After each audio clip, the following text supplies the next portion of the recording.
నమస్తే. మానవ జీవితం అదొక అద్భుతమైన ప్రయాణం కదా. మనం పుట్టిన మొదటి రోజు నుండి మనల్ని తీర్చిదిద్దే ఆ అదృశ్య శక్తులేంటో ఈ ఎక్స్ప్లెయినర్లో తెలుసుకుందాం.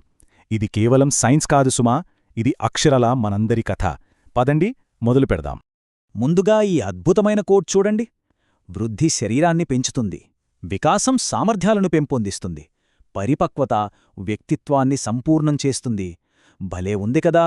మన జీవిత ప్రయాణంలో ఈ మూడు శక్తులు ఒకదానితో ఒకటి ఎలా ముడిపడి ఉన్నాయో ఈ ఒక్క వాక్యం ఎంతో అందంగా చెబుతోంది.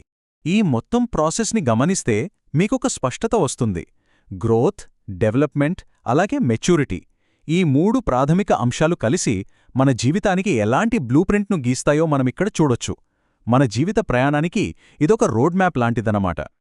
సరే, ముందుగా మన కథలో మొదటి ఫోర్స్ గురించి మాట్లాడుకుందాం. అదే గ్రోత్, అంటే వృద్ధి. చిన్నపిల్లల బట్టలు చాలా త్వరగా చిన్నవి అయిపోతుంటాయి, గమనించారా? ఎగ్జాక్ట్గా అదే వృద్ధి అంటే. ఎత్తు పెరగడం, బరువు పెరగడం, ఇలా మనం కళ్లతో చూడగలిగే, సులభంగా కొలవగలిగే భౌతిక మార్పులనే వృద్ధి అంటాం. ఇక రెండవ శక్తి డెవలప్మెంట్ లేదా వికాసం. వృద్ధి మన శరీరాన్ని పెంచితే, వికాసం అనేది మన హ్యూమన్ ఆపరేటింగ్ సిస్టమ్కి ఒక క్వాలిటేటివ్ అప్గ్రేడ్ లాంటిది. సైకిల్ తొక్కడం నేర్చుకోవడం, కొత్త భాషలు మాట్లాడటం, ఇలా మన శారీరక, మానసిక, భావోద్వేగ సామర్థ్యాలు కాలానుగుణంగా మెరుగుపడటాన్నే వికాసమంటాం. ఫైనల్గా మనం మెచ్యూరిటీ లేదా పరిపక్వత గురించి మాట్లాడుకోవాలి. ఇదొక డెస్టినేషన్ లాంటిది. అంటే మన శారీరక, మానసిక, సామాజిక సామర్థ్యాలు పూర్తిగా వికసించి ఒక కంప్లీట్ స్టేజికి చేరుకున్నప్పుడు ఆ స్థితిని మనం పరిపక్వత అని పిలుస్తాం. అప్పుడే ఒక వ్యక్తిత్వం పూర్తిగా రూపుదిద్దుకుంటుంది. ఇప్పుడు ఈ మానవ ప్రయాణాన్ని ఎలా కొలవాలి, ఈ మూడు శక్తుల మధ్య ఉన్న అసలు తేడాలేంటి అనేది చూద్దాం. ఇక్కడ చూస్తే మీకు విషయం ఇట్టే అర్థమైపోతుంది. చూడండి, వృద్ధి అనేది మనం పుట్టినప్పటి నుండే ప్రారంభమయ్యే ఒక క్వాంటిటేటివ్ చేంజ్. కాని డెవలప్మెంట్ అనేదలా కాదు, అది జీవితాంతం కొనసాగే ఒక నిరంతర క్వాలిటేటివ్ ప్రాసెస్. ఇక మెచ్యూరిటీ అనేది ఒకానొక దశలో మనం చేరుకునే ఒక ఫుల్ అండ్ కంప్లీట్ స్టేజ్. దీన్నే ప్రాక్టికల్గా రియల్ వరల్డ్ ఎగ్జాంపుల్స్తో కంపేర్ చేద్దాం. మన హైట్ పెరగడం అనేది ప్యూర్ గ్రోత్. ఒక పుస్తకం చదవడం, నేర్చుకోవడం అనేది డెవలప్మెంట్.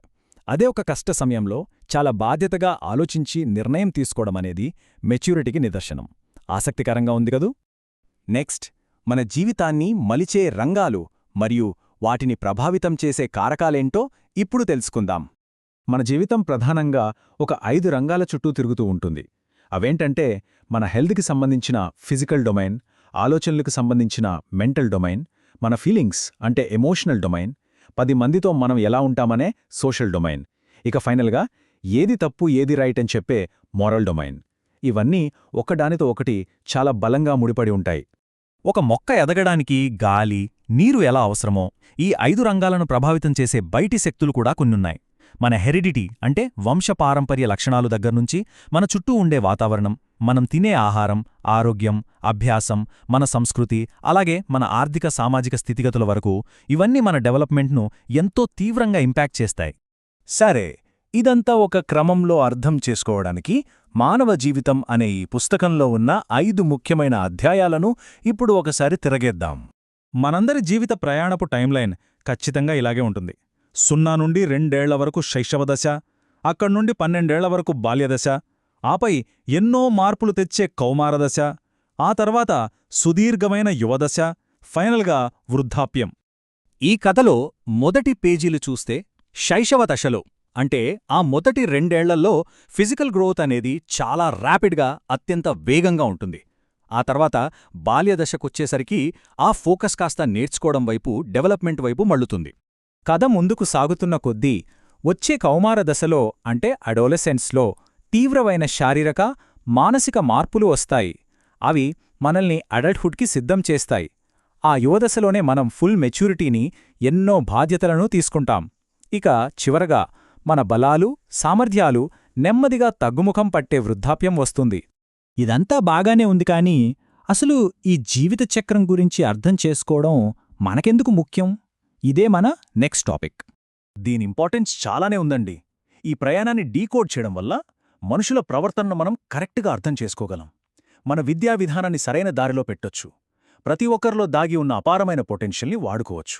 అన్నిటికంటే ముఖ్యంగా ఒక అద్భుతమైన సమాజానికి గట్టి పునాది వేయొచ్చు. సోర్స్ మెటీరియల్లో ఉన్న ఈ పవర్ఫుల్ లైన్ చూడండి. పిల్లల్ని అర్థం చేసుకోండి, వారి పెరుగుదలను గౌరవించండి, భవిష్యత్తును నిర్మించండి. ఈ హ్యూమన్ ప్రాసెస్ని మనం ఎంత రెస్పెక్ట్ చేస్తే మన ఫ్యూచర్ అంత బ్రైట్గా ఉంటుందని చెప్పడానికి ఇంతకంటే మంచి ఉదాహరణ లేదు కదా. ఈ ఎక్స్ప్లెయినర్ ముగించే ముందు ఒక చిన్న ఆలోచన. గ్రోత్, డెవలప్మెంట్ మరియు మెచ్యూరిటీల గురించి ఇప్పుడు మనం తెలుసుకున్న విషయాలు రేపటి తరాల కోసం ఒక అద్భుతమైన, బలమైన సమాజాన్ని నిర్మించడంలో ఎలా ఉపయోగపడతాయో ఒక్కసారి ఆలోచించండి. దీని గురించి మీరేమనుకుంటున్నారో మీకు మీరే ఒకసారి ప్రశ్నించుకోండి. మరో ఆసక్తికరమైన అంశంతో మళ్ళీ కలుద్దాం.